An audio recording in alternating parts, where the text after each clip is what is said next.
Subscribe करें हमारे YouTube channel साधना gold को और पाएं वीडियो सबसे पहले। और हाँ, बेल आइकन दबाना ना भूलें। भूत प्रेत किसी का बुरा करते नहीं। कारण क्या? क्योंकि उनको पता, पहले वो सोचा करते थे किसने देखा मरने के बाद, अब वो खुद देख रहे हैं। और उनको भी अपने पूर्व जन्म की याद रहती है, लेकिन पूर्व जन्म के जो लोग हैं उनसे उनका ऋणानुबंध नहीं है। कर्मों का जो बंधन था वो खत्म हो चुका है, तो वो भी एक रूल में है। भूत प्रेत भी एक रूल में, उस रूल को फॉलो उनको करना पड़ता है। तो इसलिए वो और उनका खाद्य सामग्री बड़ी अपवित्र कही, क्योंकि उनको दंड दिया जा रहा है प्रेत बन के भटकर। तभी कहता ना कि तेरे को तो नरक में भी ठोर नहीं। तो भूत भी एक प्रकार से जन्म है, कि योनि है।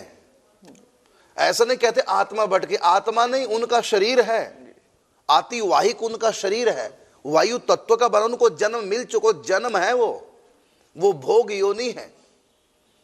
जो बताया गया ना कि 84 लाख योनि, उसमें भूत प्रेत पिशाच ये सब योनियां हैं सूक्ष्म जगत का। तो यही रहता हूं, कभी कभी आकर के सामने प्रकट हो सकते। लेकिन मैं कहूंगा भूतों से डरने की आवश्यकता नहीं, क्योंकि भूत किसी को दुख सुख नहीं देते, क्योंकि हमारे साथ उनका सुख दुख का संबंध समाप्त हो चुका, तभी तो उनकी मृत्यु हुई है।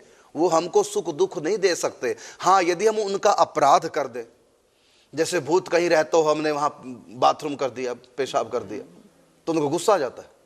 हाँ, तो इस प्रकार से जो है, हम उनका वर्तमान में कुछ अपराध कर दें तब भले क्रोध कर दें, तो भूत चाहे बास चाहे हम वहां रात को रुक जाएं, भूत कुछ नहीं कहता। जो लोग जो भूतों से डरते हैं, डरने की आवश्यकता नहीं। भूत जय खुद परेशान है, वो बेचारे किसी कुछ कहते नहीं। उनको स्वयं पता है कि हमने ऐसे कर्म किए थे, आज भूत बन के भटकरे। देखा ना, धुंधकारी भूत बन के आया, तो अपने भाई से उनको कहा कि मेरा उद्धार कीजिए।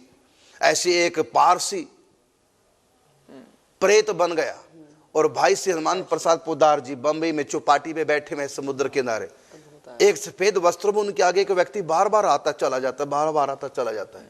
अंत में भाई जी ने पूछा, भाई तुम कौन हो?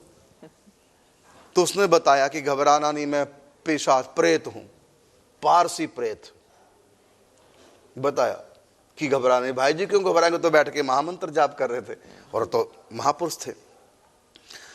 तो बताया, तो उसने पूरी बातें बताई, और बहुत बातें नरक की पितरलोक की भाई जी को बताई, जो भाई जी ने ग्रंथों पढ़ी हो। उसने पारसी प्रेत ने बताया भाई जी के को हमारी क्या स्थिति, और बताया कि मेरा एक नियम, कहता सब भूत तो अलग अलग कर्मों के अनुसार नियमों में बंधे, अपने नियम को मर्यादा को कोई तोड़ता नहीं।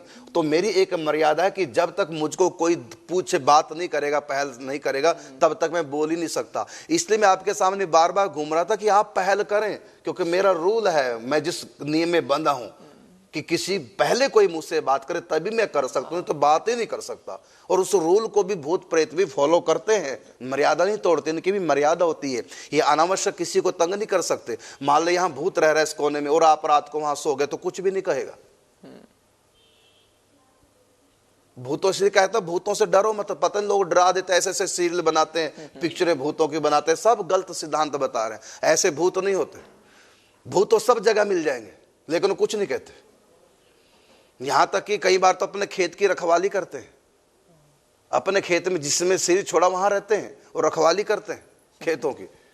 उनका अपने परिवार से प्रेम होता है, लेकिन वो परिवार के सामने प्रकट नहीं हो सकते, क्योंकि वो एक रूल में बंधे हुए हैं। तो उसने पारसी प्रेत ने बताया कि जय हम लोग जय अपनी मर्जी से किसी से बोल नहीं सकते। और यहां तक बताया कि प्रेत योनि में भी अच्छे अच्छे धार्मिक प्रेत भी होते हैं। और पूरी बातें, और प्रेत लोक के बारे में, पितृ लोक के बारे में जो बातें हमारे ग्रंथों में लिखी, वो सारी बातें भाई जी को बताई। और फिर कहा कि भाई, उसने कहा कि अब हम तुम्हारे लिए क्या करूं? कहा मेरे लिए गया जी में जाके श्राद्ध करवाओ, कुछ दान पुण्य कराओ। तो भाई जी को तो पता ना कि उसी वंश का खानदान का कोई व्यक्ति हुआ, उसी का श्राद्ध लगता है, भाई जी को पता। और भाई जी ने कहा कि तुम लोग तो पारसी हो, और जो पारसी होते हैं तो श्राद्ध को मानते नहीं। तो प्रेत ने बताया, भले कोई माने चाहे ना माने, कोई मतांतर के लोग, लेकिन जो सत्य है वो तो है ही है।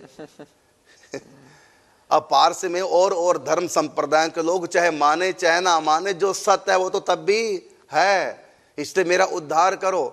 तो भाई जी कहते हैं कि आपका उद्धार मेरे द्वारा कैसे हो सकता है, क्योंकि जिस खानदान का व्यक्ति होता है वही उसका श्राद्ध तर्पण आदि करता है।